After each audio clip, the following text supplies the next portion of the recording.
the 10th and last episode of our season 1. We're actually very thrilled to announce that we've successfully come through with 10 whole episodes. And we've had some very interesting guests. They've been generous enough to come on the show and share. Well, Unsuited started off as a collaboration between IDEX Legal and The Grey Matter at a time when we could all use some lightheartedness. Reshifting focus now to our guest today. He is generally somebody who's known to have a very pleasant disposition. You'll often catch him smiling. He is a designated senior counsel practicing at the Bombay High Court and the Supreme Court. He has held 2 very important public offices and is also a winner of the Arya Chanakya Puraskar. Please welcome somebody who doesn't do interviews very often, so we've been fortunate, Mr. Darius Khambata. Good evening and welcome to the show, sir. Hi, Tanisha. Hello. Thank you for joining us. Thank you for having me. Our pleasure. Vikas, over to you. Hi, Darius, sir. How are you? Hi, Vikas. Good. Super. So again, welcome to Unsuited, and we're really delighted to have you as our kind of the finale for the first, for this episode and the first series that we put together for the legal community. And our focus over the 10 episodes we've done and the people we've interviewed is really to showcase the lawyer from a more personal point of view. So not simply the technical expertise and brilliance, but really the kind of interests and insights that lawyers have in their kind of personal life. And we're looking forward to diving into those aspects with yourself as well today. So you're a 3rd generation lawyer. Your grandfather and father being lawyers. But technically you mentioned that you didn't really have anyone looking out for you when you started off as a junior counsel. So how did you make that kind of decision to pursue counsel practice? Well, it's probably not correct to say I didn't have anyone looking out for me when I was practicing as a junior. But yes, I didn't have anyone from the family in the profession. And I think what really helped me, probably a game changer, was the fact that I had a fantastic senior in Iqbal Chagla. And I was part of a great chambers, which was, at that point, the senior most member was Karshaji Baba, one of the great seniors of our time. And to be under Iqbal Chagla, who was a leading senior, a great senior at that point. And I had a superb set of colleagues in chambers who really looked after me well. Janak Dwarkadas, Predun Divitri, Jimmy Avasya, and for a wee bit at the beginning, Rohington Nariman. They were all there, and I think that's what really made the big difference. It just became like a family. And once you have that backing and background, then it's easier to do better. Yeah. How did you make that kind of decision to go work, at, for example, Iqbal Chagla's office in particular? Was that something you looked out for, or you kind of found yourself there? Well, it's a bit of both, actually. So this is a chambers that my father was part of in the early mid-1950s, rather. So Iqbal Chagla was always a family friend, and I think he was the logical go-to. And my father said, I'll set you up and I'll speak to him. I knew him because he'd always known me as a child, but I didn't really have in that sense, a very close friendship at that stage with him.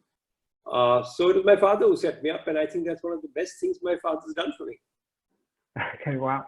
What were those early days like, going off to work, at the chambers of, Iqbal Chagla? They were tough, but they were great fun. I don't know, most people probably of your generation don't even understand even the 70s and 80s. And I really started in 85, so I got my son a few months before that. There was no internet.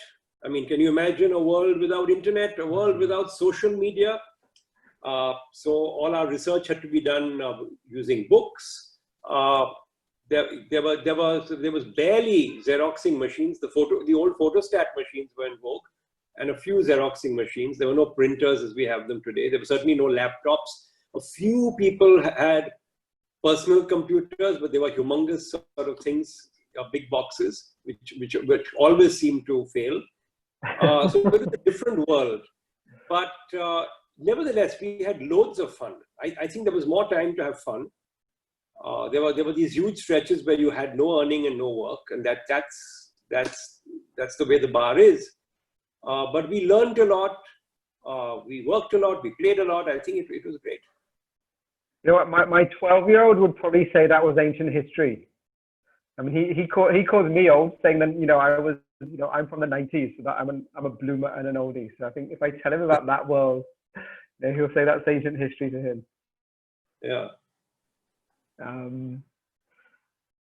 and then you and then how long were you at the chamber? You were at the chamber for a few years, and then you went off to do your LLM, at Harvard. No, what I did was I actually joined chambers for a few days in 1984 after I got my sanat, but I didn't really do anything of note. And then I went off to get my master's, and when I came back in June 85, that's when I really started practice. So okay, so you went and completed your LLM first, and then you came back and started working. Wisely so, I think. Wisely so. Yeah. No, why did you choose that path though? Like, why choose to go to Harvard to choose a master's before coming back? I did once. I'd been educated entirely in India. At that time, the legal education was not of the quality that you have today. You had no national law schools, for example. There were a few good law schools, but you really didn't get a good quality legal education. And the learning that we had was really more because we were all part of law firms, even whilst we were doing an LLB. And we also I did a lot of mooting. That's where I learned my law, essentially. But there was no real great classroom interaction, barring one or two professors. We didn't have a great quality of instruction, quite frankly. So I was yearning for some good legal education, and it wasn't a certainty that I would remain in the law. It wasn't some great fiery passion of mine that I should become a lawyer. So I might well have gone out of the profession even at that stage. So I just wanted to see what legal education was all about. And after going to the Harvard Law School, it blew my mind. It just blew it open. I suddenly realized what all this was about, and how you could think, how you could analyze, how you could be critical, how you could, the first thing we learned is that there is never just one solution to a problem. There are always 2 or 3 competing solutions, and you've got to learn how to balance those and, all sorts of things. So it was an amazing experience. Yeah, and was that very new for you, given the kind of education and rote learning and strict kind of structures we have in the Indian legal system? Was that all very kind of new, that you could challenge different ideas? Completely new. I remember my first couple of weeks, it was nightmarish. I said, what's going on here? And fortunately, the orientation program had told us that a lot of foreign students feel this way because the Socratic method and the way they teach at Harvard is they don't teach you from A to Z. So they won't pick up an act, and for example, contracts, they won't start with consideration or consent or something like that. They'll throw you straight into legal problems. And it's like setting up a jigsaw puzzle. So when the first few pieces are put on the board, you don't know what the hell they mean and where they lie. And you're completely confused. But as the puzzle starts taking shape, then your understanding and comprehension of what's going on is far sounder than if you just learn by rote. So it takes a little time. But once they said it'll click in 2 weeks, 3 weeks, maximum a month, it'll click for everyone. They were absolutely right. It took me 2 weeks, it clicked. And it was superb after that. Tanisha, you wanted to say something then? I wanted to check in to see, aside of the lessons and the exposure to education, as a student in a foreign country early on, in the 80s, what was that experience like? Because I'm guessing you hadn't gone out of the country to study any time before that, right? That is my first trip for academics. I'd been the year before to that Philip Jessup moot court competition where I have a good friend, Amit Haryani, who's a leading lawyer today, represented India. But apart from that, I hadn't really had any experience of academics abroad. So it was fascinating. The whole university is wonderful. There's so many streams. There's so much going on. You can do just about anything you want. So it's just the life there is the learning as well. And Harvard has this fantastic advantage of having a beautiful campus, but you're on the edge of a major city, Boston. Mm-hmm. So you're 10 minutes away by underground. You can be in a huge city, you can be back in campus. So there was tons to do. 1 year was far too short. So was that the Did you first know- time you lived in a dorm as well? Yeah, absolutely. And they were terrible dorms, I must tell you. For that, because we were put up in the dorms. Everyone stayed there. All the law school candidates stayed there. They were almost prefabricated because they were built just after the Second World War. They were really, the walls were thin. The heating was appalling in the sense that in winter, there was no thermostat and you couldn't fix the temperature. So it was like you were in your room, windows closed, and you were burning with heat. You couldn't sleep sometimes. And if you opened your window, you got minus 20 degrees coming at you. So it was either freezing cold or really being in a furnace. So it wasn't great, but we all settled down and learned to, figure out what to do in those sort of situations. Keep your window slightly open and things like that. So you learned to clean your own dishes and cook as well? I'm sorry, no, I've never learned how to cook. Can't boil an egg, as they say.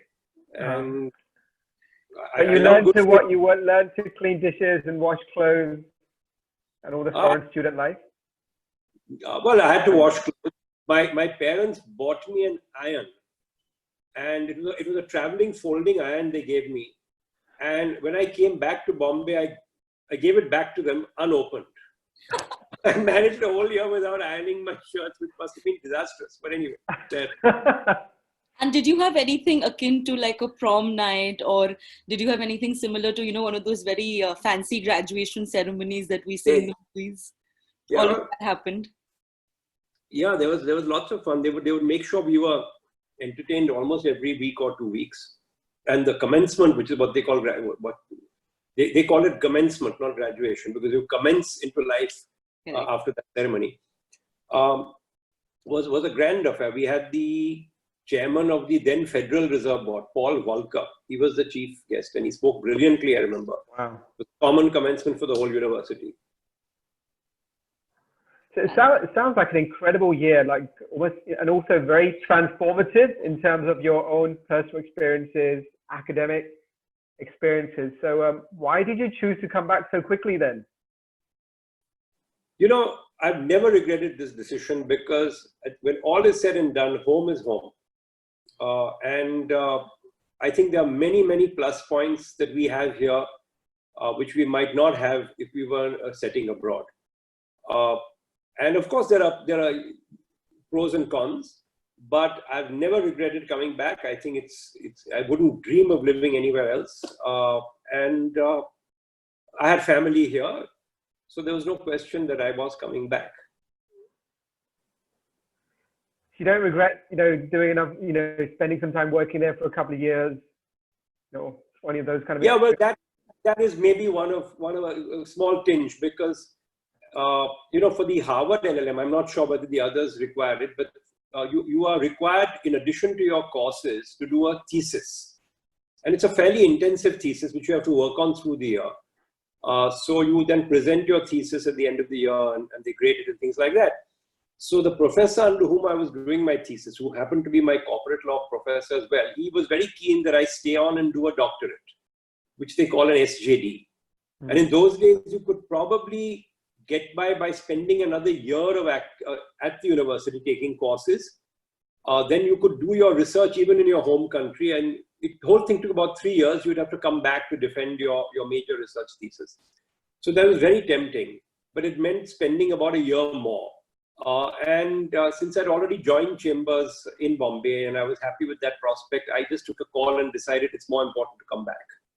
Oh, wow. And I always felt I'll go back and do that doctorate, but I never did, of course. Okay. Might still do it, but you could still do it. Yeah, there's never never too late. Never too late. Yeah, never too late. That's right. So then you came back and you kind of threw yourself into counsel practice. And like you mentioned already, we all know that the gestation period for counsel practice can be long. And that whole road is can be quite prolonged and uncertain. So it's really about, what advice would you give to kind of first generation lawyers, and those wanting to pursue practice at the bar today? I think it's pretty similar. It was a longer gestation period at my time, but then my seniors told me it was even longer during their junior days. So, in fact, it's quite short today. But what I would say is keep up your standards. Never let your standards drop. So just to do a whole lot of work at a low standard, rather than saying no a few times and doing your work well. I think that's always that's the trick. And you've got to plug away. You've got to do an immense amount of work. It's hard work. I suppose in any profession, you've got to work hard. So hard work is a given. And don't expect to be remunerated or compensated commensurately with the work you do. I mean, I have this old fee book of mine, which was a physical fee book in those days. And sometimes just once in a long while, I open it and I go through all those fees. I mean, things like what we call 5 GMs and 10 GMs, which is equivalent to 75 rupees or 150 rupees for work that took me hours and days to do and never got paid for it.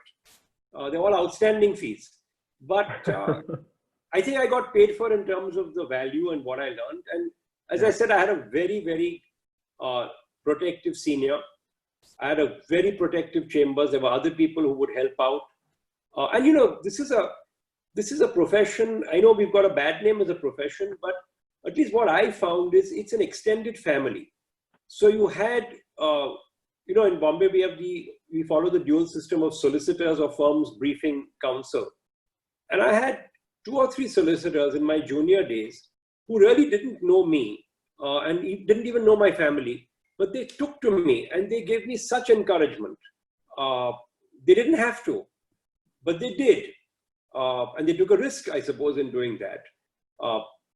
Chambers was very, very encouraging. My senior would be very encouraging, and we would do matters for him, and we would then be briefed with him.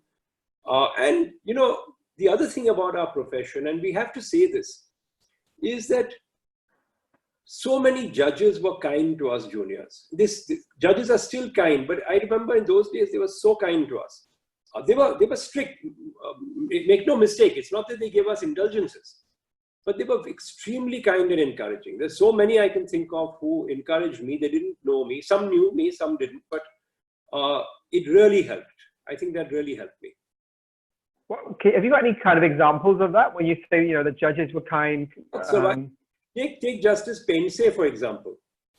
Justice Pense was the sort of judge who never raised his voice, but he could demolish the senior most of counsel in a very quiet, with a smile on his face. In fact, when he smiled at you, that was dangerous, because that meant the end.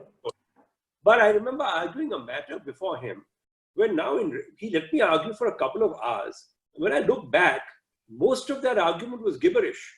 The point on which I succeeded and where he was with me was a 5-minute point. But he let me, for Justice Pense to do that, because he was otherwise impatient. I mean, he was obviously just doing it out of kindness. And he very politely heard me, nodded, and then gave his judgment immediately. There was Justice Sujata Manohar, who was very encouraging. Justice Kanya, who then became Chief Justice of India. He was so kind. Justice Bharucha, Justice Chandurkar. They were very, very kind judges we had. Later, of course, Justice Sri Krishna, but that was much later. But these judges were so nice, so good to us.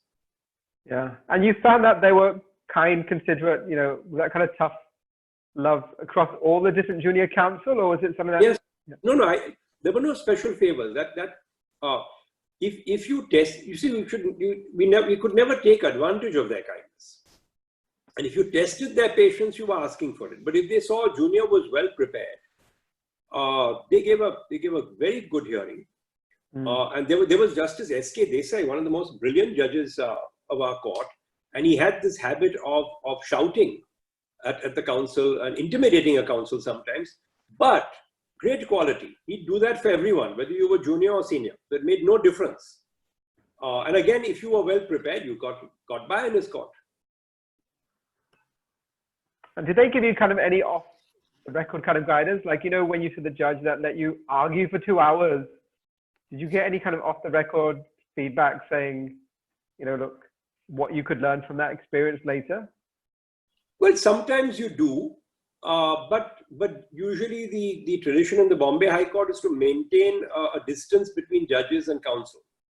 So it's not that you can have a chat about the matter later. And that's a good thing, actually, and that's the way it should be. I wish other courts also did that a lot more. But you could sense from the way they were reacting to you in court that I remember Justice Sujata Manohar in one matter. Again, I argued a lot, and she very, very politely wrote in her judgment that he then argued this and this, and I really couldn't understand the relevance of this argument. But she was right. She was right, but she let me argue it. So that was good. How nice. Okay. So we're curious to ask you next. You held two very important public offices, and they've been back to back, really. So you were the additional Solicitor General of India, and then the Advocate General of the state of Maharashtra. So, when you go from private practice into holding public offices of this stature, what is really the shift one needs to make, whether it's mentally, whether it's actually practically also in terms of your work? Will you share a little bit about that journey? So you're right to ask that. It's actually a very different type of a law office and lawyering. Because, as a law officer, you really owe a duty. Every lawyer owes a duty to the court, of course, but you owe a public duty. And I think many people don't understand it. You're just not a glorified lawyer for government. And you don't have to win every case for government. This is the biggest fallacy that I'm finding increasingly that we are seeing. A law officer is appointed, and an advocate general is a constitutional office. He's appointed to occupy an office, and he's meant to be the leader of the bar precisely because he's not just meant to be a mouthpiece of government. And you are required in cases where the public interest demands to concede, to not to advance a point of view. You must remember that a law officer has to set an example for the bar, for the rest of the bar. So you have to be temperate, you have to be restrained, you don't have to win at all costs. It's not a race. You're doing a duty there. It's extremely important. That's not to say that in a case where government deserves to win, you don't do your hardest to win. Of course you do. You slog. You have to work much more because the input that you get is less than in a private matter. So you have a private lawyer with a big team of lawyers and juniors opposing you. And you've had to do all the slogging on your own, maybe with just one of your juniors, with little input. But it doesn't mean that you have to win at all costs. I think that's you have to see the public interest, particularly in PILs. And I think we're losing sight of this very, very important distinction between law officers and other lawyers. So yeah, you have to put on a different hat. It's difficult because you come from a private law practice where you're really fighting it hard, but you've got to stop yourself. You've got to restrain yourself. You've also got to be able to give advice to government that they might not want to hear. So you've got to do that, and you should do that in writing always, I believe, because it's important to have that on record, not oral, because that can be misconstrued.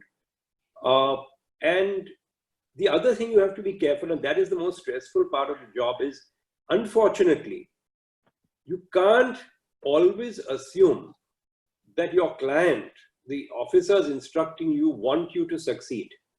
You have to constantly look a little behind your shoulder to see whether you've taped up all ends and you're not being led into a sort of on the wrong path. So that's something you don't in a private litigation. Obviously, your client wants to win, but that assumption doesn't always work. I'm not saying in most matters, but in some matters you have to be really careful about what the instructions you receive and how much you accept them. So how do you is that a skill set that you have to develop yourself, or is there any kind of support structure that helps you understand those nuances of what, how people are trying to influence you and maybe down the wrong direction, like you mentioned? Yeah, so look, it's hit and miss maybe, and maybe I miss sometimes, and I'm none the wiser even today. So I'm not saying that, but there were occasions when I did find that I had been wrongly instructed, and you have to be very careful. That said, I must tell you that the other thing I learned working for the law office, and you're working for the law office, you're not working for government. That's a big distinction. Is that there are a number of superb bureaucrats in our system. It's actually very reassuring, because especially the IAS system, there's some fantastic officers. I mean, they would easily be able to head a large multinational corporation, even larger than that. They're tremendous guys. They've really given their lot to the system. So some people you could rely on completely, and you'd get tremendous input from them. But, you know, it's a mix. Understood. Okay, thanks for sharing that. Well, our next question is really more to do with work-life balance. So you're a huge evangelist when it comes to work-life balance. And in one of your interviews, you've actually said that you would really like more, life and play and lesser work. So, we're in times where actually work-life balance is something that largely eludes the lawyer community. And I'm sure you've heard enough and more stories where, especially with law firms, sometimes even with corporates, people are unable to take adequate breaks. They're unable to, whether it's a sabbatical, whether it's a holiday, whether it's time out on a weekend, lawyers are not really choosing to hit the reset button anymore. And it's definitely, impacting their mental and physical health at many levels. Mental health, probably more concerning at the point. Do you really have a thought and view on this? Because you are somebody who really values pursuing hobbies, taking time out, right? Well, I think I feel it's important to maintain a balance. It's not easy to do it. And it's not that I admire some of my colleagues who do it religiously on a day-to-day basis. They maintain a balance. I can't do that. Honestly, I don't maintain a day-to-day balance. But because I find when I get into a complex matter, it just engulfs me. I'm thinking about it all the time, and it's difficult for me just to divorce myself from it. But equally, I make sure that I have breaks in between. And I think that's important, because you think better if you have breaks. We've heard of the legendary lawyers of the past, and there are, of course, one or two sterling exceptions. People like Nani Palkhiwala apparently were workaholics in their time. Right. But I think there were exceptions. By and large, the lawyer needs a break, because he needs to think. And you have more than just reading away, and you need to sometimes think about complex matters, which we don't do enough. So you have to have that balance. You have to break away from your papers. True, but what would you say to workplaces really? Because, one is the individual lawyer. So if you're in counsel practice, you probably have a better choice that you're able to make, because largely you're on your own. But what about if, say, you work with a law firm, you have a demanding partner, or you're in a company and you have a very demanding general counsel who believes that, breaks are bad, like views breaks as negative or time out as negative. What would you say to those kind of people? Well, that's tough. What can one say? Because they've chosen a path in the profession which requires them to work for someone else. That initially gave them security as juniors, security that we counsel never had. So we took the path of complete insecurity in our first 5-10 years. Even now, there is no security that a client or a matter comes back to you. You're not there that day, you've lost it. Correct. So it's an insecure part of the profession. On the other hand, we get freedom. Whereas you rightly says in a firm, you have to work for someone, so you have to slog. Hard work has never killed anyone, really. Let's be very clear about that. So I think all the slogging is not a bad thing at all. It's just that you've got to be able to make time for a break at some point. So that's a balance that hopefully your firm also is conscious of. Good. Thank you for saying that. I hope everyone's listening. So thank you. Well, you mentioned that it's important to take some time off to, be able to have your brain think, and like kind of mull over things. So what kind of activities do you do to take time off so that you can get that, thinking time into your work? Well, I try and squeeze in a walk on a few evenings every week, but that's not enough. I listen to music. That really helps a lot. Again, I don't do it religiously every single day, but yes, I do try and get it in. And particularly now with streaming and phones, you can listen to music while you're walking. You can listen to music when you're in the car. So it makes a difference. But yeah, listening to music has helped me a lot, actually. Super. So, any favorite track you have for help in the thinking process most? Is it like attractive? It could be anything. And I love Western classical music. The scale is so vast. I mean, most people don't realize this. It's humongous. The amount of music there is, I think certainly a lifetime is not enough to really even get to know the great works. So there's lots of music, anything really. Yeah. And just going back to your career today, so obviously, you started in 1985, and you've had that incredible journey, to where you are today as a senior advocate as well. So what still keeps you motivated today? What are your kind of drivers that you have as in your career today? I don't know. Changed versus when you started in 85. I'm enjoying my work more and more. That's a funny thing to say. Wow. But I'm enjoying it more and more, and I really feel, especially in more complex matters, harmonizing the law, conflicting judgments, setting out a clear legal solution or a path, and assisting the court by offering that path gives a lot of satisfaction, actually. And that's really, when I do matters, I'm more anxious that I mean, most good lawyers would never mislead a court on the law. That doesn't happen, actually. I mean, in a certain level, it just doesn't happen. But many of them would maybe throw a heap of judgments at the court. Perhaps they are not clear in their own thinking. So it's a challenging task to work out what the law really is in that particular aspect, in that matter, and then to try and present it and to make sure that your facts have some place in that matrix. And I think that challenge and the task of doing that is one of the most satisfying things you could do. It's obviously not as satisfying as being a judge, because in judge you then decide you have a chance to lay down that law and to do justice. So that's a higher satisfaction. But at least if you assist in that process, then that's something that's really enjoyable. Yeah. And how has that changed over your career though?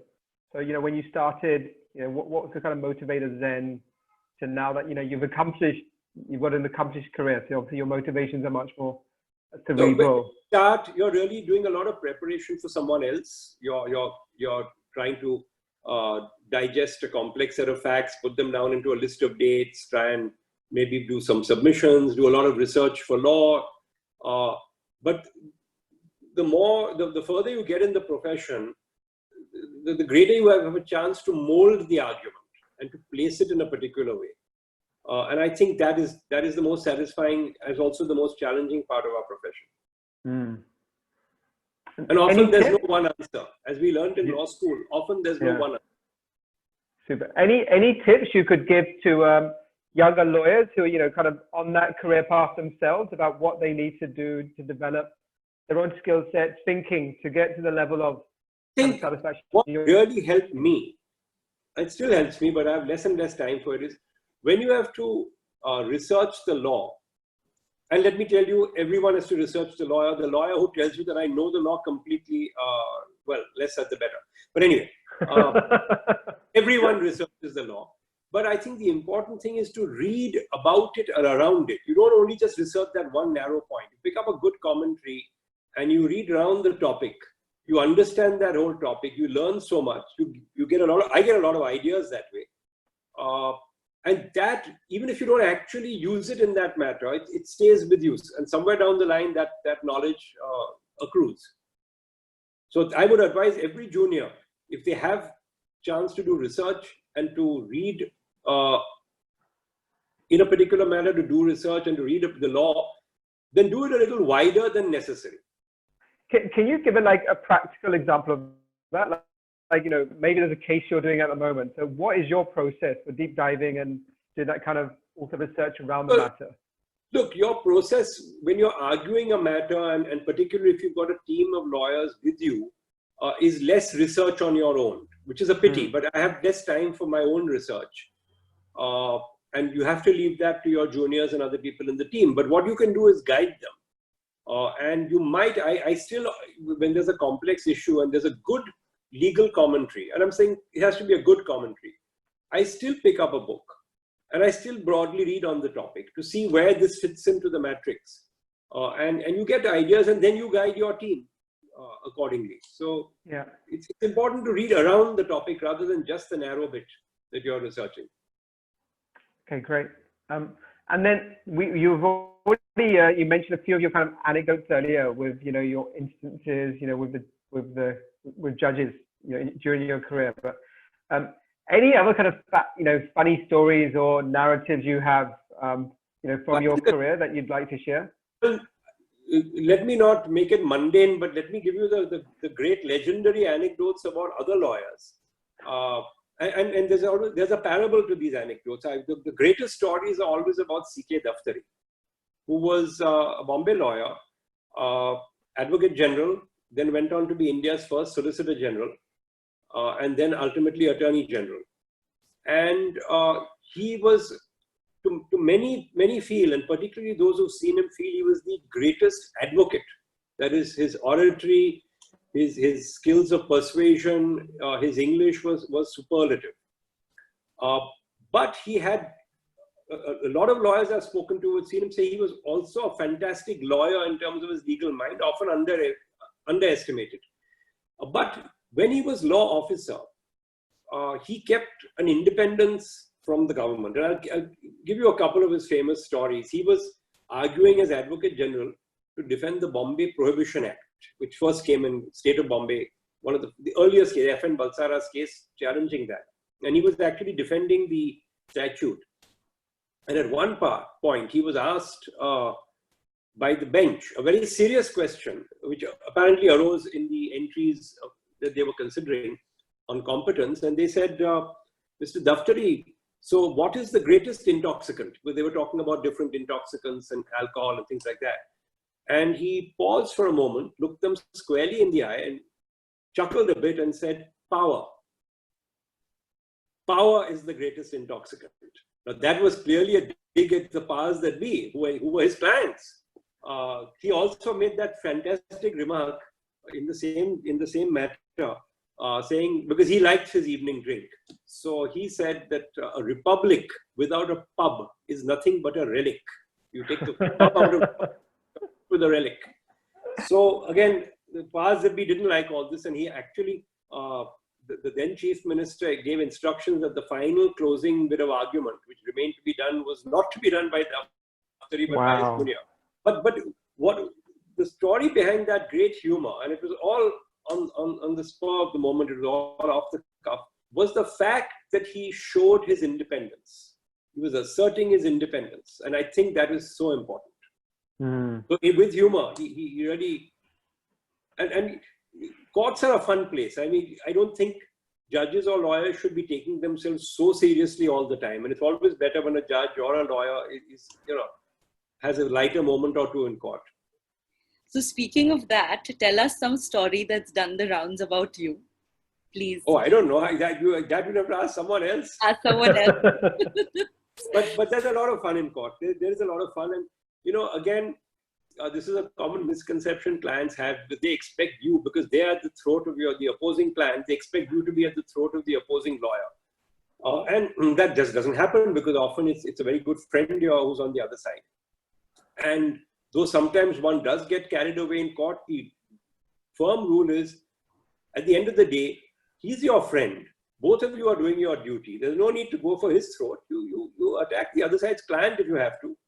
But keep things at a civil and moderate level. There's no, and that also is better for the judge. The courts prefer that. So a little humor always helps, actually. Who are some of the funniest advocates that you went up against? Or even judges? I wouldn't say funniest. I would say many with a quick-witted. Yeah, so good sense of humor. That's for the private part of this interview. And is that something you miss? Because when we were talking to Rajni ma'am last week, she mentioned that that's something that she really misses, that the court humor being there, that even with digital court systems and this whole debate around that, it's something that is really, she's really missing at the moment. I think things are getting a little too serious. I think that the stress levels, the pressure of arrears, the pressure of litigation, has got so much that sometimes one loses that lightheartedness, which is so important in court. Yes, that is a change. I've noticed that in my career that there was more time for good humor in the early days. Also, right now with the lockdown and not physically seeing each other in court, whether it's judges, clients, your peers, I'm sure there's lesser scope to build that humor at the moment, right? Yeah, there is. It's difficult. Remote hearings are always more difficult than physical. You have to work harder. It's not the same as physical, and I sincerely hope that sometime down the line we go back to full physical hearings. But whilst we have to do this, then we must all adapt and learn how to do it on the remote. I mean, there's no reason why we can't adapt, and all of us have learned. Everyone has figured a method around the virtual courts, and which is good. Good. That's what a good system should do. Super. So, Tanisha, you want to go into the demo round? So that brings us to the end of the first segment, which we've called the interview. We now move on to the second segment, which is called the demonstration round. We are now. Darius, I will log off for this bit. We'll come back at the end when we do some Q&A. Great. Tanisha is much more fearsome to deal with. So. Oh God. Okay. Please, Vikas. Okay. So, well, this round, as you know, is called the demonstration round, and we're going to request you to demonstrate a skill, really. So, what do you have for us today? I am completely without talent or skill. I have to make this confession straight away. So I've done the next best thing. I have two very talented children. Super. And I've asked my daughter and my son to be here. So my daughter composes her own music and sings, and she's going to sing you a number. Okay. And my son is actually a composer of music, and both their music is on Apple Music. So he's not obviously going to be able to compose or do it for you here, but he's going to be here as well, and I'm going to introduce you. Come on, why don't you all come on? Super. So this is the advantage of having children. You see. So you clearly have DNA for the skill that you've passed on. You've just not honed it, probably, right? No, I don't know. I can't do a thing. So anyway, I put on my CD player and I stream music. That's about all I do. So that's my daughter Leah. Hi, Leah. Jay Jangir. Hi, Jangir. I'm just going to quickly interrupt. Is he okay after last night? It was a tough result last night. It was difficult. Yeah. That's right. That's his passion. So it's been a tough night. So I'm a Tottenham fan, and I was supporting Chelsea yesterday. So we have to play 3 more games because Arsenal qualify ahead of us. Yeah, it was a tough game for sure. Yeah. But I mean, we're in the top 4 now, so that's good. Yeah. Anyway, I won't interrupt any further. No, Vikas, stay. Let's do this together. Okay, great. So let's have Leah. You just stand here and. Yeah. Great. So I think she's going to do an original. Yeah, I'm going to do an original. It's called Higher at Last. Sorry, what is it called? It's called Higher at Last. Higher at Last. Okay, super.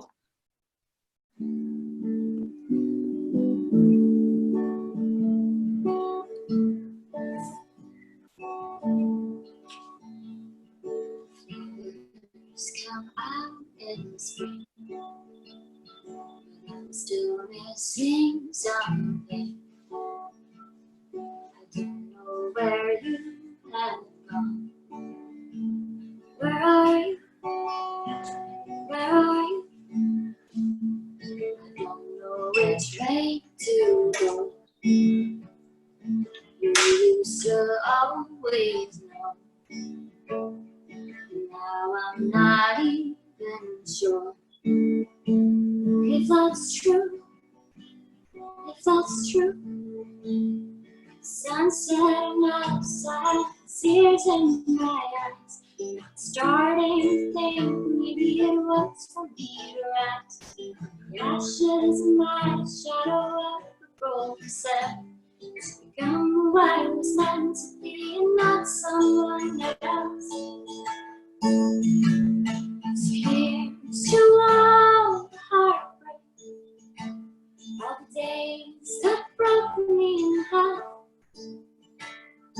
Here's to all the pain you put me through. 'Cause now I've pushed myself higher. us. Now you're not getting back. Said I passed your text and back on track. But you hurt me more than I ever deserved. So why would I? Why would I? You said you were pretty hurt too, and didn't know what to do. You thought I first should be happy alone, but you left me dry, you let me cry. Sunset on my side, tears in my eyes. Starting to think maybe it was for me to rise. The ashes might shadow up the broken self. To come away was meant to be and not someone else. So here's to all the heartbreak, all the days that broke me in half. Here's to all the pain you put me through. 'Cause now I push myself higher and fast. You don't get to break me and then get to be part of the shine. If you really cared for me, you would have stuck through it. You would have been by my side. Here's to all the heartbreak, all the days that broke me in half. Here's to all the pain you put me through. 'Cause now I push myself higher and fast. 'Cause now I push myself higher and fast. 'Cause now I push myself higher and fast. Hey, thank you. Wow, that's superb. Oh, thank you, Leah. So that's my skill. I've got two very talented children.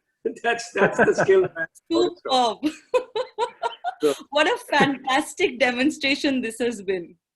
You truly powered your way through like a lawyer. Very, very, very nice song. And really, there are a couple of messages, in fact, that are coming in to say she's very talented. She's got a beautiful voice. So please let her know. I will tell her. She's just gone on. Thank you for bringing them on. That was fantastic. So my son would have also done something, but he composes and he has a keyboard, and that would have taken time. To set up. Yeah. Maybe another time. Yeah, sure. Okay, so thank you for doing that. But we'd like for you to also talk a little bit about, maybe perhaps we know that Western music is something you really enjoy, as do you history.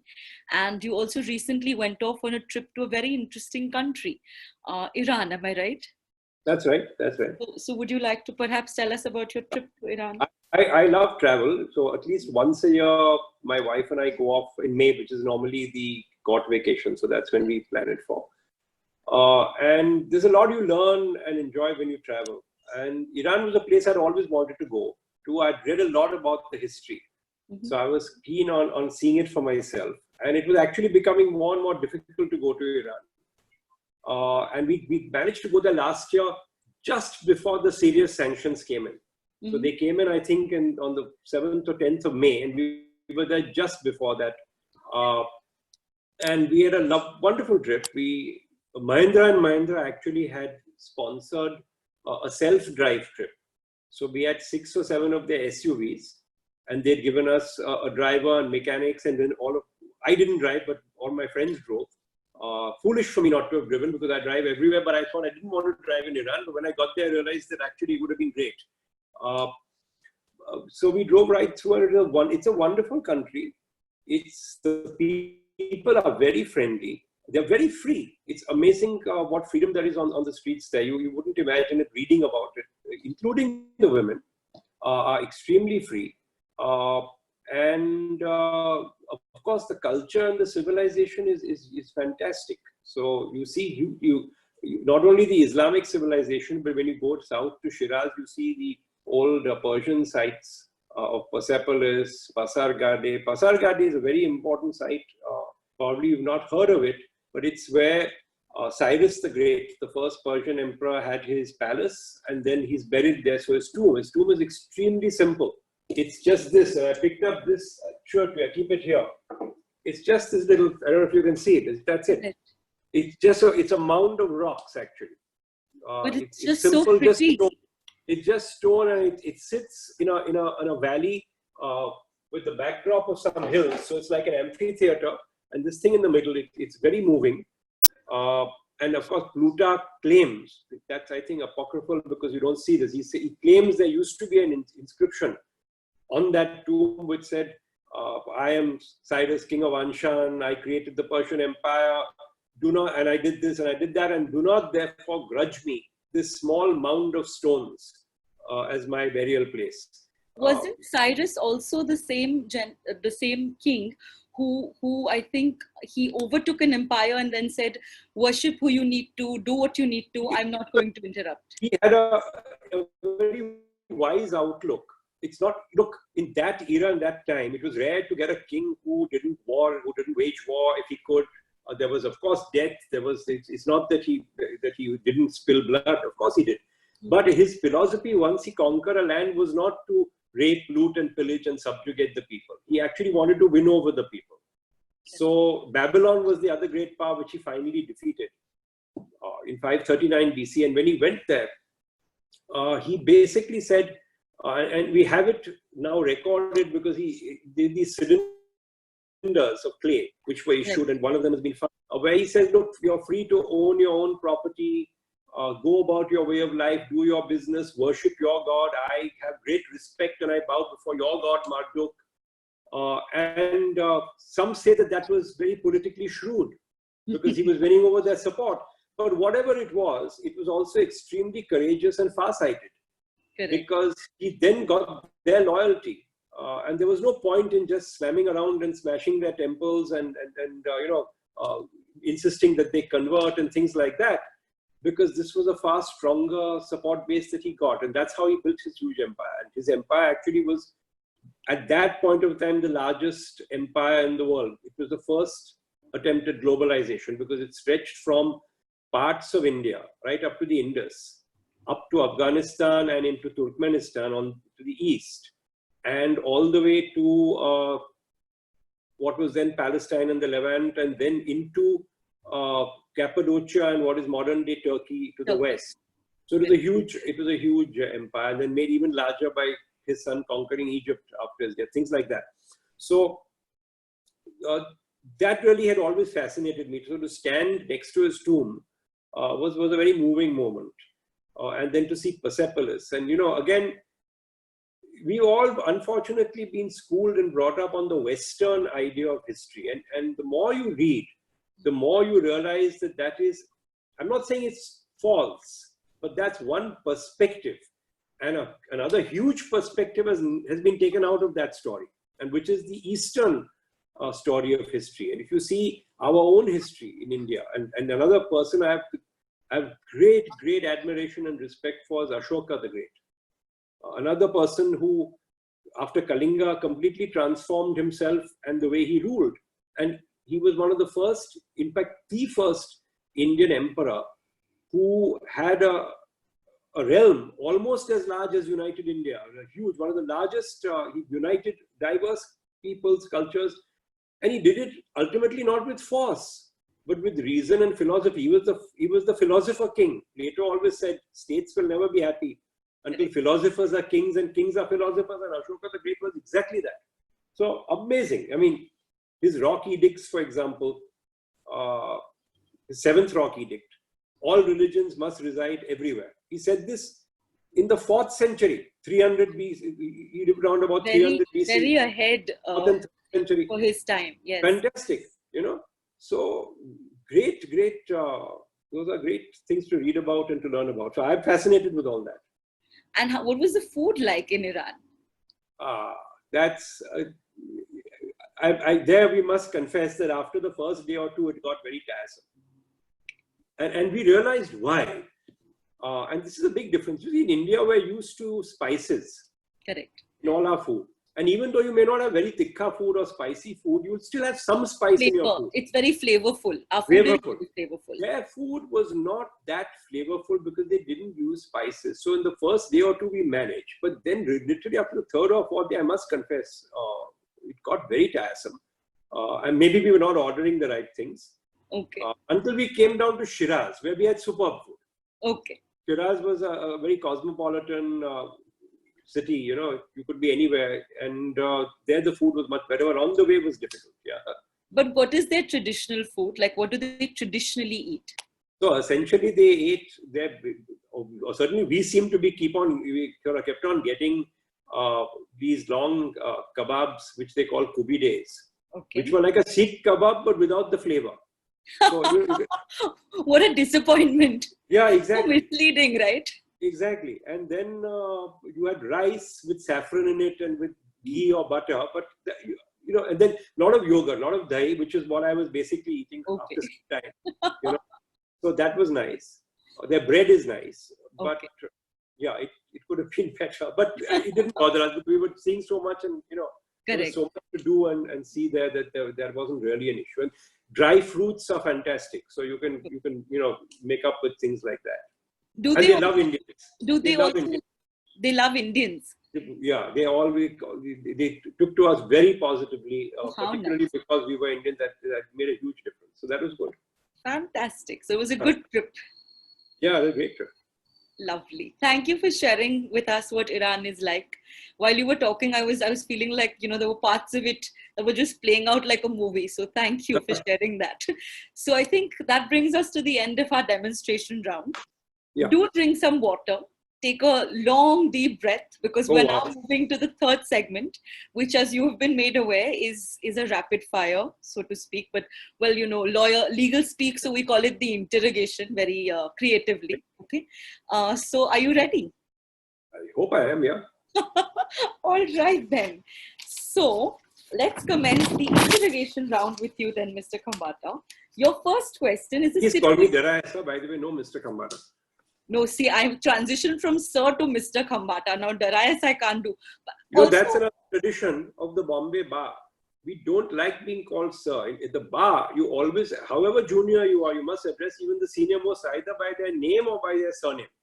There's no question of calling anyone Sir. So, all your juniors call you Darius? I encourage them to call me that, and most of them do. Sometimes a new junior will pop in the Sir, but I don't like that. And that's the tradition of our bar. You call someone by their first name or their surname. That's it.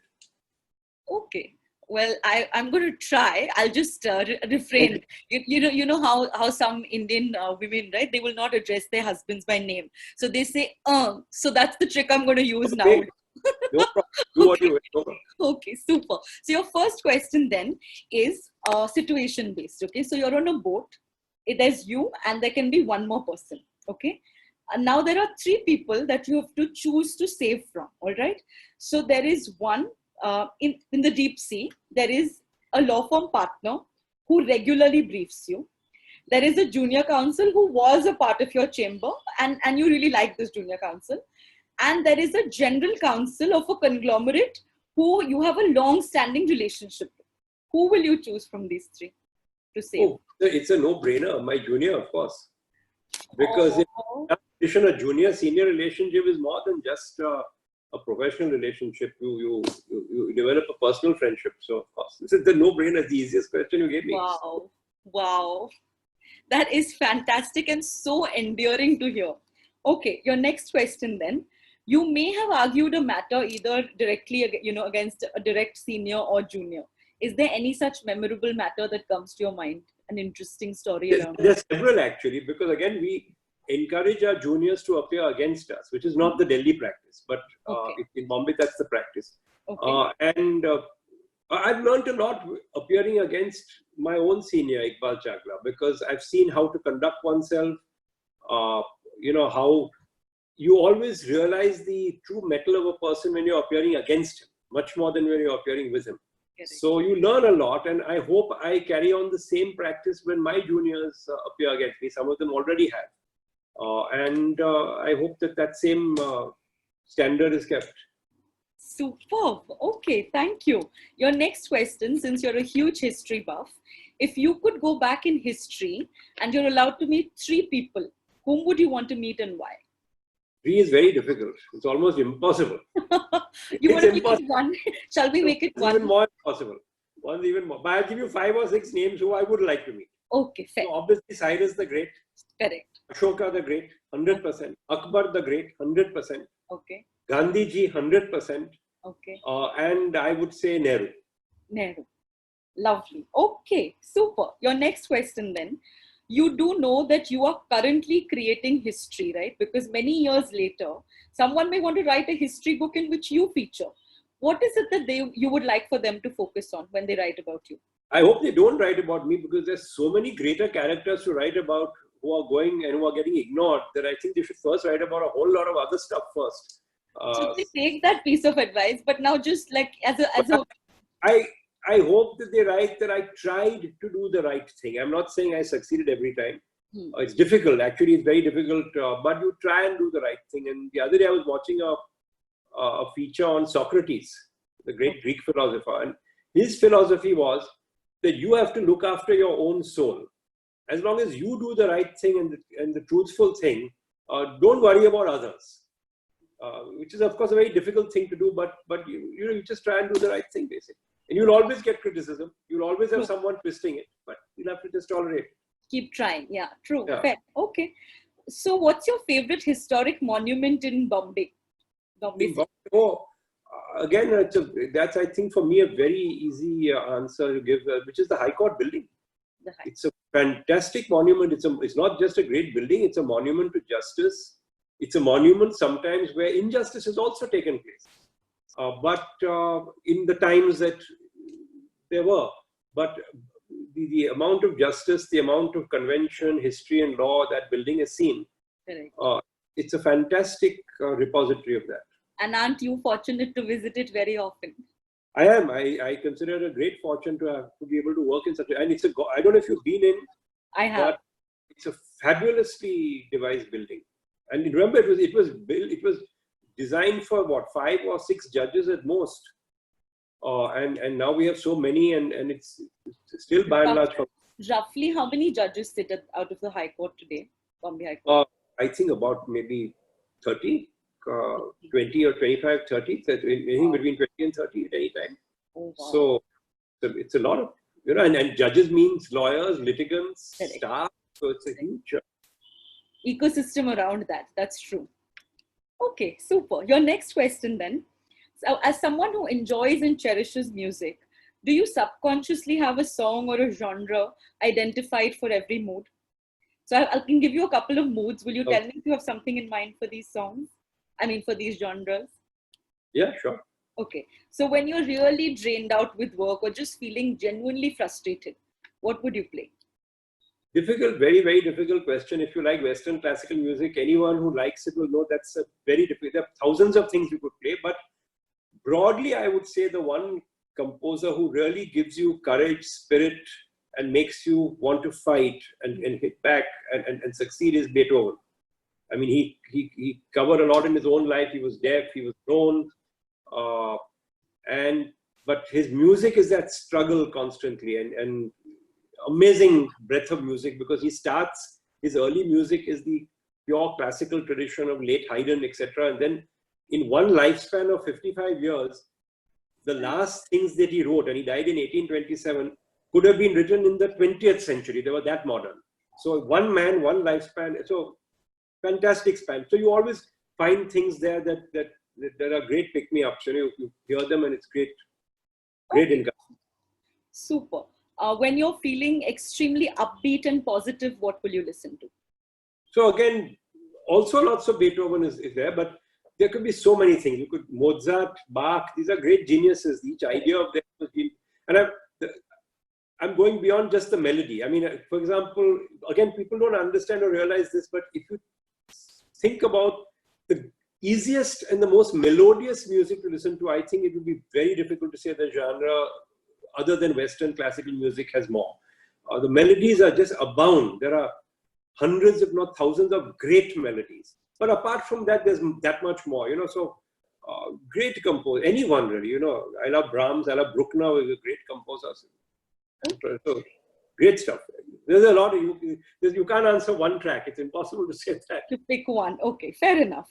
And what about when you're sitting in your easy chair and reminiscing? Is there something for that? So, if you want sad music again, the two great composers, early composers are Mozart and Schubert, who are great melodists, but the pathos and sadness underlying some of their music, though Mozart is always known as a happy tune composer, but actually some of his music is so full of pathos and sadness. But there's a great beauty in that sadness. I mean, I don't know how to explain it. So you have that, you can have some Tchaikovsky, you can have Rachmaninoff, who's an a composer full of emotion and pathos. Some Verdi is also really very moving, and lots of stuff again, Wow. Okay. Streaming, because you can get it all now on your phone. It lives with you and it's all here. True. Okay, thank you for answering that. So your next question, what did you do the most which got you into trouble with your parents for as a kid? So lots of things actually. But I remember one particular incident in Maharashtra, where a whole gang of us used to go out every night and we used to have great fun, and there was this old hotel called the Ripon Hotel, and it always was deserted, and there was a flickering neon light, and we always said it's a Bhoot Bangla and that sort of thing. So we used to all land up there, and we thought we were completely deserted when suddenly, in fact, I went up 2 floors and someone put off the light meters. I thought it was one of my friends. It was plunged into total darkness, and I heard steps coming up. So I thought it's one of my friends. So I jumped out at him, and at that point the lights came on, and I found my hand holding the neck of an 80-year-old man. I almost collapsed in fright. But then of course that night went on. We were taken to the police station, and then we apologized. And of course, all's well. And years later, I must tell you, the person his son who complained, then came and met me and asked me to appear for him in a matter, which I did. And I sort of very, very reluctantly reminded, I said, you remember? He said, of course I remember. It was this night. He gave me the date. But of course, he said, boys will be boys, and all is forgotten and forgiven. So when it happened, like, that's the only time in my life that my father actually raised his voice to me. Otherwise, my father was a gem. He never fired me, never raised his voice. That's probably the only time he did. So wow. Okay. Super. And my mom that way was more tolerant and fun-loving, and so between my father and my mother, I got a good balance. Good balance there. Okay. So I'm sure she must have found this incident fairly funny. Yeah, she did. Nice. Okay. Your next question. Fill in the blank. When the chips are down, dash. When the chips are down is when you show your true mettle, I suppose. Powerful. Okay. The next one then. If you came with a warning label, what would yours say? I sometimes have a bad temper. Really? Yeah, so beware. Okay, good. I wish you told us this, when we got in touch with you the first time. It's a dark secret. It's a dark secret. All right then. Your next question. If you could permanently redo what lawyers wear to court, what would you declare as the official dress code? Oh, I'm quite happy the way we are. You're happy? Yeah, I think you have to give some sense of decorum, and I think the clothes we wear give us that sense of decorum. I'm not insistent on it. If someone says change the dress, I'm equally happy with that. Right. But I'm quite happy with the way things are. Okay, super. Are you more productive in the morning, or are you a night person? So I used to be completely a night person. As a junior, I used to stay up till 3-4 in the morning and then just get up in time to rush to court. Correct. Then when you start having children who go to school and you have to get up early, the clock that changes very quickly. Then shifts. So now you're a morning person, out and out morning. A bit of both actually. I can still stay up late. Sometimes if the work is going smoothly, I just stay up and finish it. But yeah, I can do it in the morning as well. Okay, super. So according to you, what tells you the most about a person? You meet a new person, what is going to tell you the most? I think what they do. Always judge a person by what he or she does. That's the only real test. There's no point in highfalutin language or sweet words, but it's in your deeds that you're judged. Action oriented. Follow. Okay. What is the one thing that experience has taught you, but you wish it was taught to you in school or college?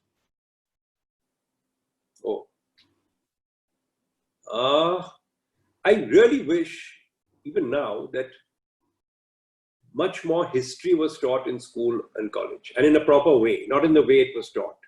Because history is just the most interesting narrative of stories, but so many stories that teach you a lesson, that guide you what to do. Because, as I like saying, human nature seems to have remained the same for the last 3,000 years. Don't be fooled by the technological progress that we've made. In terms of humanity, I think we're exactly where we started from. So there's a lot to learn along those 3,000 years of what happened, what people did, how they lied, how they politicked, So history is really a treasure trove of learning. And the problem is if it's seen as a dry subject, but if it's taught in a narrative, story-like way, it can be really fascinating. I think I really think history is a thing we should have learned better in school. Okay, understood. Super. The next one then, tell us what is one of the pranks that was probably played on you or you've played on someone, like a really good prank. We used to do a lot, but I'm not going to divulge the confidence of anyone. What a pity. What a pity. And those were easier times. Those were more tolerant times. Today, if you did things like that, you'd have a lot of intolerance. Outrage. There would be a lot of outrage. People have just lost a little bit of the sense of humor that I think we sorely need back. Everything is taken too seriously. I think a little less sensitivity would be in order. True. But tell us a story. I mean, on a no-name basis. It wouldn't pass political muster today. So... Okay, let's avoid it because you'll get into trouble and we'll get into trouble, and then we'll have to go to one of your peers for representation. So we'll avoid that completely. Moving on, tell us a household chore that you enjoy and do well. So again, I'm blessed with a wife and with very loyal old staff who do a lot. But I mean, I do enjoy. I have to do a bit of dusting nowadays. So that. I don't mind that at all, and I do the odd jobs. I like doing things around the dining table if necessary, but by and large, I must confess that my wife and my own loyal staff do all that. Do everything. Okay, super. What about becoming an adult caught you completely off guard, like you didn't expect it at all? As an adult? Oh, many things, but certainly when you bring up children, you get all sorts of surprises. And today's generation, God bless them, are far more frank and open with us than we were with our parents. We wouldn't have, So it's always a learning process. True. Yes, I think you're right about that. There have been moments I've also scandalized my parents. They've been like, that's too much information. We didn't need to know that. So yes, that does happen. My wife is a little more old-fashioned on these things. I think I'm more open and accepting, but even then. So you're the cooler one. I hope. Okay. All right. Your next question then. What are you hilariously bad at?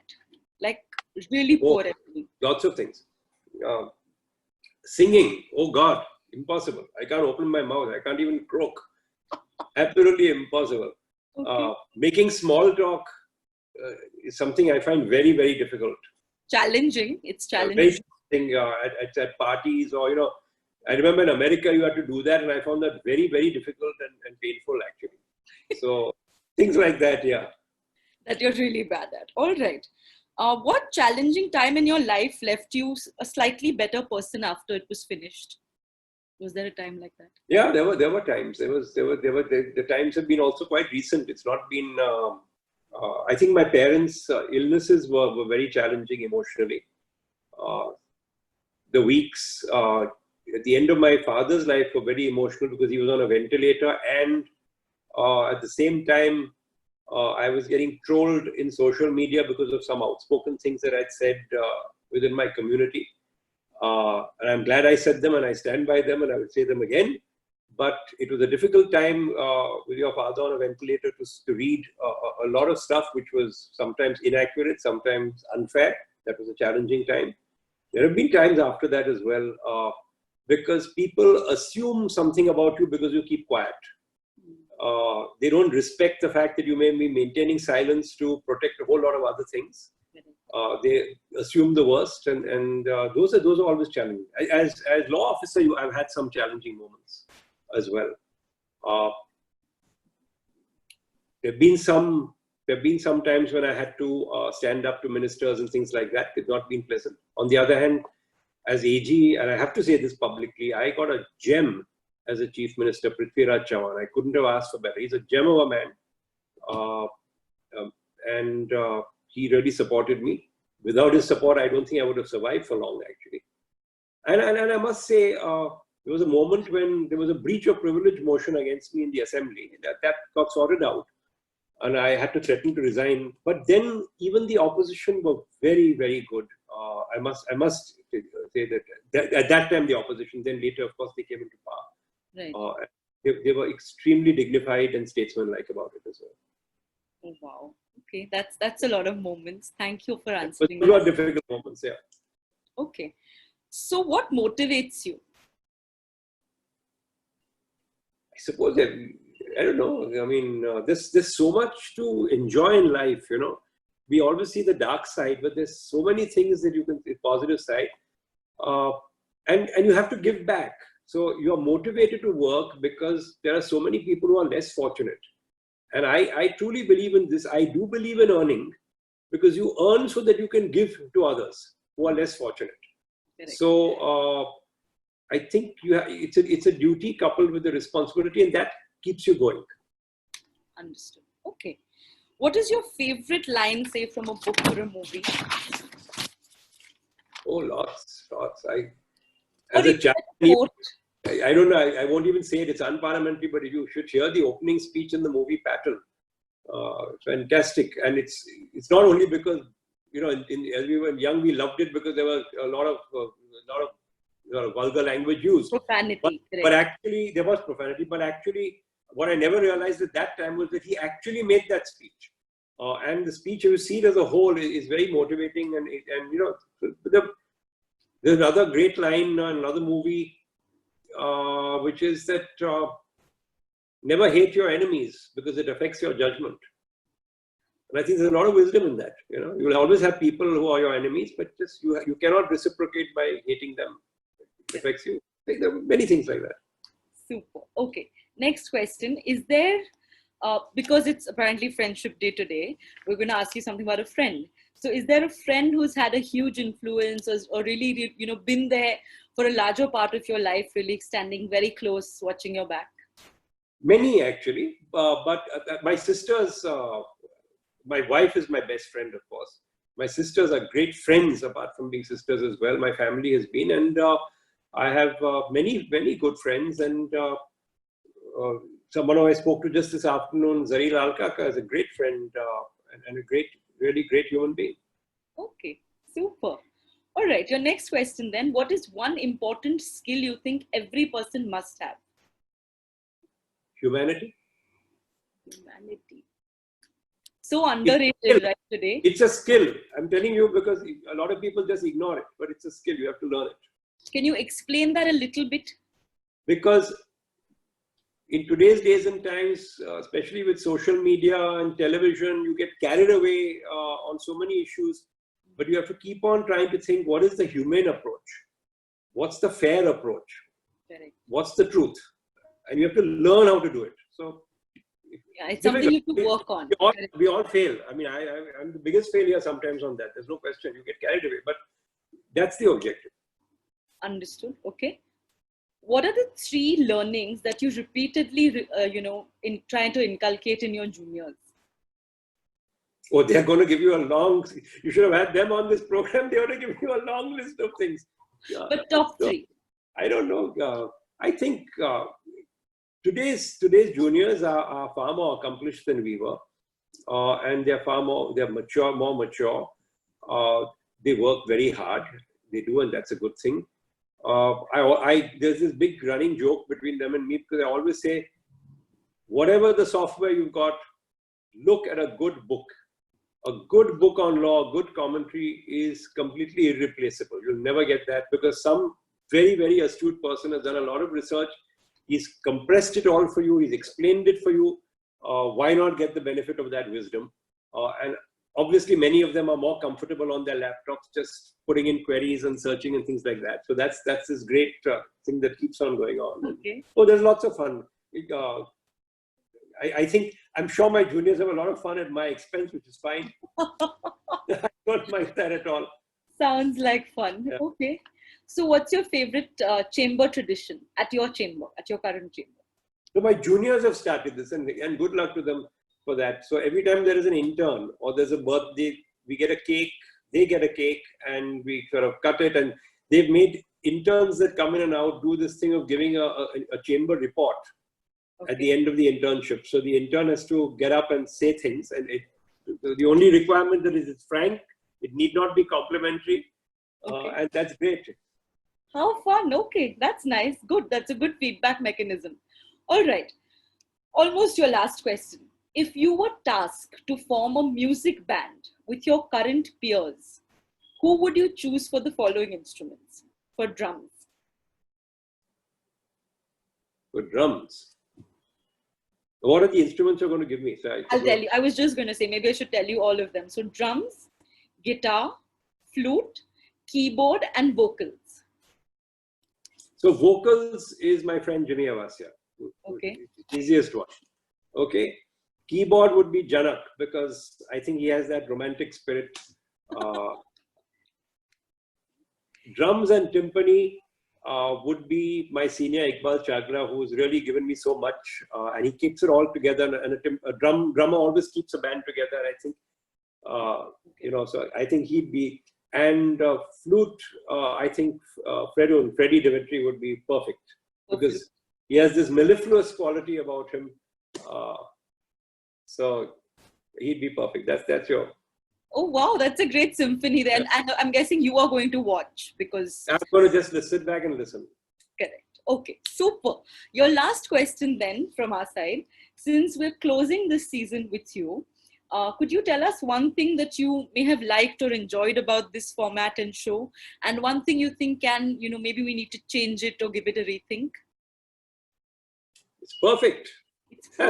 Wow, thank you. Okay, that's wonderful. So there are a lot of questions actually that have come in for you. Do you have the time and are you open to taking a few? Yeah, a little while, yeah. Super. Okay.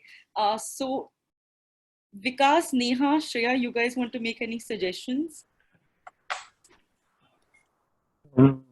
So, all right. I mean, Parveen at the beginning after asking to share an experience of an interesting case that you've handled and which is close to your heart.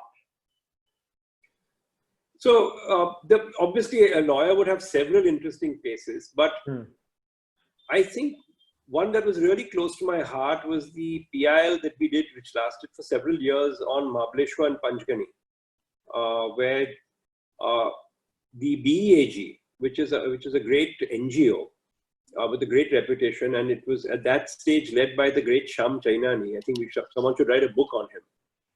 He's done so much for the environment, and he loved Maharashtra. And I remember one day him coming with a little album full of photographs, saying that, I went to Maharashtra for a holiday, and I didn't even have a camera. So I had to buy a cheap camera in the bazaar and look, this is what's happening there. He showed me a heap of photographs about constructions, etc. And that led to a long litigation. And it was sometimes very frustrating, because we really, down to even finding a plot for a sewage treatment plant, we had to do. The corporation initially said they couldn't find one. We had to fight. And ultimately we got some good orders. But I think that fight is still unfinished. It needs to be completed. I then became a law officer, so obviously I couldn't continue. But that was an interesting set of cases, and a very interesting personality in the form of Sham Chainani. There's another question that I'd like to pose. Someone asks, post-COVID, where does the legal profession head? And what are the new skill sets which you think one may need to acquire? So, as I said, chances are that after COVID is done and dusted, which will be sometime middle of next year, everyone will go back to doing exactly what we were doing earlier. I hope that doesn't happen, actually. because I think some skill sets, one is the written word should now get much more importance than the oral word. I think at some stage, judges are really soft-hearted on this. They feel reticent about controlling a lawyer's arguments, but I think the time will come when there will have to be time limits on arguments. And the only way one can really effectively do that is by insisting on written submissions in advance of arguments. So the lawyer's thought about his arguments, he's focused. The other side is not taken by surprise or ambushed. Everyone is better prepared. The judge has had a chance to see them. And that curtails the length of the oral argument. I really hope we go that way because we have so much talent and much of it is wasted if we don't really focus it. It's up to us lawyers to do all this actually. So I hope that happens. Okay, thanks for answering that. Another question is actually, it's a bit funny. So someone says, is it still a trend that on holidays you come to office, as we've seen you personally drive and look for parking in your Honda Civic? Yeah, well, I confess the last 2 years I haven't been driving myself only because there is no parking at Fountain. Very difficult with all the work going on. So I have to bring in a driver. Though I used to like driving in on Saturdays. Right. But yeah, Saturdays all lawyers work. It's not nothing strange, as you know. True. And if not at the office, then they're working out of home. So it's definitely happening. Correct. In fact, really, the part of our profession that works the hardest by far are the judges. I really, even at this time during COVID times, the way they are working, it's a lesson to be learned for all of us. We always complain, but when you see something like this happening, I think it needs to be praised as well. True. Absolutely. Okay. Mr. Rajiv Luthra says that I didn't know my date at Harvard conference had this great skill. Brilliant. God bless. Oh, sir, I have a great story about Rajiv. Rajiv he wears this hat. So we were going to this conference at Harvard, and while I was at the immigration with the officer, and US immigration can be quite a daunting thing. You can't speak. Suddenly I hear this booming voice from back shouting, "Hey, Mike, I saw you." And I was trying to get him to shut up. Finally, the immigration officer said, "No, don't worry. He seems a jolly chap." I said, "Yeah, he is. He's great. He's a great chap." Okay. All right. Someone's asking, would you ever consider taking up a judicial position? It's, as they say, cadit question. The question doesn't arise. But I can now see the value and the satisfaction that judgeship would bring to anyone. I can see it in my colleagues who have accepted judgeship. Mm-hmm. I can see that, the way they've grown, the satisfaction and the sheer enjoyment and the ability to change people's lives. So it's a wonderful thing. I mean, all of us have made career choices. Correct. So I hope that wasn't a mistake. Okay. And I think we'll take this one as your last question. Someone wants to know, how much time do you spend with family? Oh, at the moment, quite a bit actually. Quite a bit. But yeah, it's in fits and starts.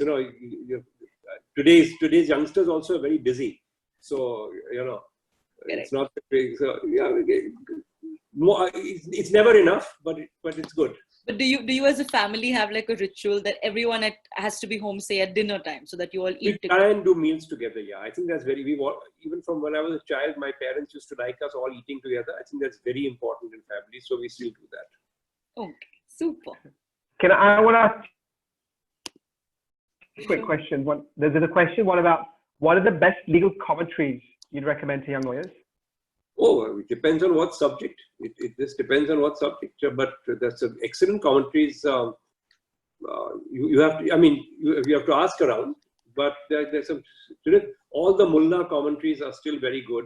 Sirvai's constitutional law is superb. Modern Indian writers, I find the book by Samarditya Pal on the Contempt of Courts Act is a masterpiece because it's not a humongously large book. It's a small book, but it really gives you every principle and every case that you want. So there are lots of great books. Super. So wait, before you go, I have another question that I found interesting. Someone's asking, what is the funniest thing you've heard about yourself? No comment. No comment. What? That, Oh, no. no, I really wish you Let me could retreat answer. into my lawyership now. You're in contempt. You're in contempt of our What if you program. were in a court of law? Then you would have to answer this, right? So can we pretend that you are in a court of law? Tell us the lesser controversial one. The funniest things that happened to me is when one of my interns came and asked me to sign a confidentiality undertaking before he told me something, and he was put up to it by my juniors. So I just gave to them and said, "What are you asking me to do?" Wow, that is evil. So this intern knew he or she was being set up, or He didn't. Poor chap, he was really innocent. He didn't. oh no. Then later he did. When I said, "Look, Of course. Oh wow. Your chamber seems like a fun place. That's what I've learned from my senior. My senior encouraged irreverence, which is a great democratic sort of principle, and I'm just trying to pass on the same values. Super.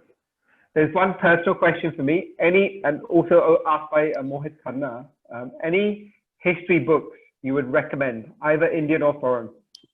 Oh, there's so many. I did an interview recently by read Gandhiji's autobiography. It's amazingly interesting.